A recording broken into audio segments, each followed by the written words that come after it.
Victor has gone for a little road trip, so until he comes back, you're stuck with me. I'm in second generation of Mini Countryman. It's a Cooper model, but it's not Cooper with the red S, but the yellow one. True, the S should be red, but this is actually a hybrid version of the Countryman. The perfect car to take on a nature trip because it's an SUV, but mostly since the electric drive won't pollute the environment. The refreshed Countryman. There's not a lot of changes on the surface, it's still the same shape. They changed the front end, the fog lights are a little retro and aggressive now too. The headlights are almost identical to the previous version, apart from being in LED technology now. Electric vehicles usually sport narrow tires, but the Countryman had 235mm white rubber. The bumpers at the front end and rear have been sharpened up. The same was done to the lower parts of the doors, while window shapes remained mostly the same.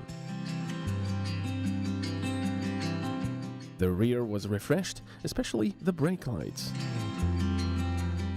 There are changes in the interior as well, and while the design had to stay mostly the same to keep to Mini's tradition, the materials and little details are better.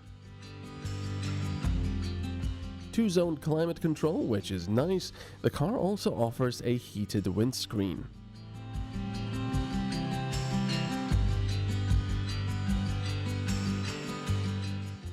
This refreshed Mini has ambient lighting which will automatically change its color depending on what infotainment or driving modes you choose. Here's a blast from the past: tweed patterns. I bet the seats are from a BMW, although Mini's engineers will probably disagree.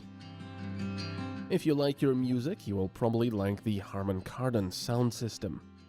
Dynamic Stability Control, DSC, prevents the driven wheels from spinning and identifies unstable operating statuses. I'd like to show you something which us men like to overlook, and that is a manual. In video form. I'm not much of a manual reader myself, that's why I got stuck in snow with a BMW X6. You can check that out on the video above. You can see everything explained, from the anti-skid system to the automatic high and low beams, park sensors, which are there for you to use. Not really sure why sensor-equipped cars are often scratched and damaged. The acoustic signals and the display continually change to reflect the distance between the car and the object. Emergency braking, which is something you should definitely have, especially if your phone has become an integral part of you. The videos also explain the sign recognition system, which scans traffic signs with the help of a camera and the nav system. Speed limit and no overtaking signs are recognized and displayed in the instrument cluster. But I haven't said anything about the hybrid yet. There's two engines, a petrol 4-pot with 136 horsepower or 100 kilowatts, as well as 220 newton meters of torque, which is quite enough for a car like this.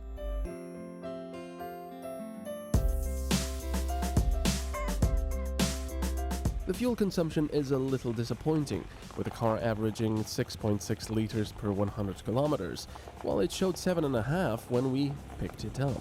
A part of this is down to its weight, because it lugs around all those batteries, which power the electric motor with another 65 kilowatts of power. This means the car will get from 0 to 100 in 6.8 seconds. Not bad.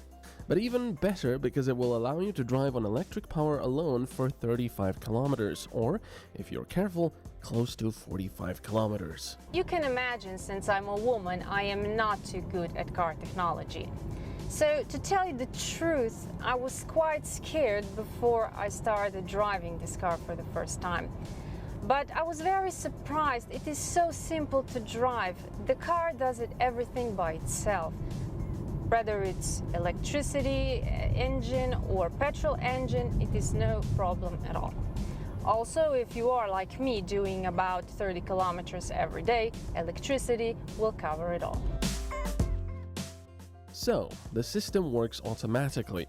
You can see when the petrol engine kicks in, and when you lift off the gas pedal, it reverts to recuperation. So, the faster you drive, the more you'll charge the batteries.